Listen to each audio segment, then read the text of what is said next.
Welcome to Sarasu சமையல். இன்றைக்கி ரொம்ப ஈஸியாக ஒரு உருளைக்கிழங்கு குருமா தாங்க. சட்டுன்னு சீக்கிரமாக செஞ்சிடலாம். இட்லி, தோசை, சப்பாத்தி, பூரி எல்லாத்துக்குமே நல்லாயிருக்கும். இப்போ தேவையான பொருட்கள் பார்த்துடலாங்க. இதை அரைக்கிறதுக்கு நம்ம தேங்காய், சோம்பு எடுத்து வச்சுருக்கோம். சின்ன வெங்காயம் ஒரு 10 வெங்காயம், ஒரு சின்ன தக்காளி சேர்த்து நம்ம அரைச்சிக்கலாங்க. இப்போ தாளிக்கிறதுக்கு வெங்காயம், தக்காளி எடுத்து வச்சுருக்கேன். உருளைக்கிழங்கு ஒரு 2-3 உருளைக்கிழங்கு இந்த மாதிரி நல்லா வேக வச்சு எடுத்து வச்சுருக்கேன். இதை நம்ம நல்லா கையில் இந்த மாதிரி உதிர்த்து விட்டுக்கலாம். இப்போ நம்ம இதை அரைச்சிட்டு வந்துடலாங்க. அரைக்கிறதுக்கு கூடவே கொஞ்சம் பட்டையும் வச்சு அரைச்சிக்கலாம். இப்போ இது எல்லாத்தையும் மிக்ஸி ஜாரில் சேர்த்துட்டு நம்ம நல்லா நைஸாக கொஞ்சமாக தண்ணி விட்டு அரைச்சிட்டு வந்துடலாங்க. இப்போ அரைச்சிட்டு வந்துட்டு நம்ம தாளிச்சிடலாங்க. தாளிக்கிறதுக்கு சாதாரண நீங்கள் கடாய், வானலி எது வேணால் எடுத்துக்கலாம். நான் இப்போ உருளைக்கிழங்கு வேக வச்சதுனால அதிலே தாளிச்சிட்டேன். இப்போ கடுகு சேர்த்துக்கிட்டேன், கருவேப்பிலை சேர்த்துட்டு வெங்காயம், தக்காளி சேர்த்து இந்த மாதிரி நல்லா வதக்கிக்கணுங்க. நல்லா வதங்கினதுக்கப்புறமா மஞ்சத்தூள், மல்லித்தூள் தேவைக்கு சேர்த்துக்கலாம். நான் இன்றைக்கி 2 டீஸ்பூன் அளவுக்கு மல்லித்தூள் சேர்த்துக்கிறேன். காரத்துக்கு தேவையான அளவு நம்ம தனி மிளகாத்தூள் சேர்த்துக்கணுங்க.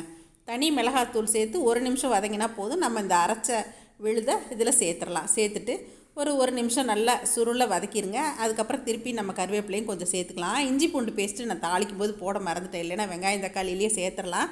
இப்போயும் சேர்த்துக்கலாம். நம்ம நல்லா கொதிக்க விட தானே போடுறோம். உப்பு தேவைக்கு சேர்த்தாச்சுங்க. இப்போ உதிர்த்து வச்சுருக்க உருளைக்கிழங்கையும் நம்ம சேர்த்துடலாங்க. இது ஒரு 2 நிமிஷம் நல்லா சுருளை வதக்கிக்கலாங்க. கொஞ்சம் கெட்டி பெற்றணும். இந்த மாதிரி கொஞ்சமாக கொத்தமல்லி இலையும் தூவிக்கலாம். இந்த மாதிரி வதங்கும்போது பச்சை வாசமெல்லாம் போயிடும். இப்போ நம்ம தண்ணி விட்டுக்கலாங்க. தண்ணி தேவையான அளவுக்கு நம்ம விட்டு கொதிக்க விடணுங்க. கொதிக்கிறதுக்கு தேவையான தண்ணி ஊற்றி இந்த மாதிரி நல்லா கொதித்து வரணுங்க. ஒரு 5 நிமிஷம் கொதிச்சா போதுமானது. இல்லைன்னா நம்ம கொஞ்சம் நேரம் மூடி போட்டுடலாம். சிம்மில் போட்டு மூடி போட்டுட்டு கொஞ்சம் நேரம் கொதிக்க விட்டு நம்ம இறக்கியாச்சுன்னா நம்மளோட குருமா ரெடிங்க. பாருங்கள், எல்லாத்தையும் ஒட்டு மொத்தமாக அரைச்சி விட்டு சீக்கிரம் செஞ்சாச்சு. உருளைக்கிழங்கு மட்டும் வேக வச்சாச்சுன்னா இந்த குருமா செஞ்சிடலாம். சாதாரணமாக தக்காளி வெங்காயத்தில் கூட செய்யலாம். நம்ம வேறு வெஜிடபிள்ஸ் போட்டும் செய்யலாங்க. இட்லி, தோசை, பூரி, சப்பாத்திக்கு ரொம்பவே அருமையாக இருக்குங்க. இன்றைக்கி எங்கள் வீட்டில் தோசைக்கு தாங்க இந்த குருமா வச்சுருக்கேன். இந்த மழை நேரத்தில் இந்த மாதிரி ஒரு 2 தோசை நல்லா மொத்தமாக ஊற்றிட்டு இந்த குருமா வச்சு சாப்பிட்டா வயிறு நல்லா ஃபில்லிங்காக ஆயிருங்க.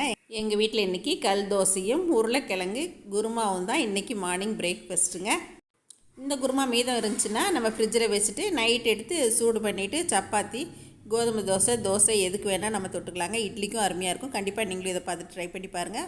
எப்பயும் போல் உங்களோட ஃபீட்பேக் சொல்லுங்கள், ஷேர் பண்ணுங்கள், சப்ஸ்கிரைப் பண்ணுங்கள். தேங்க்யூ.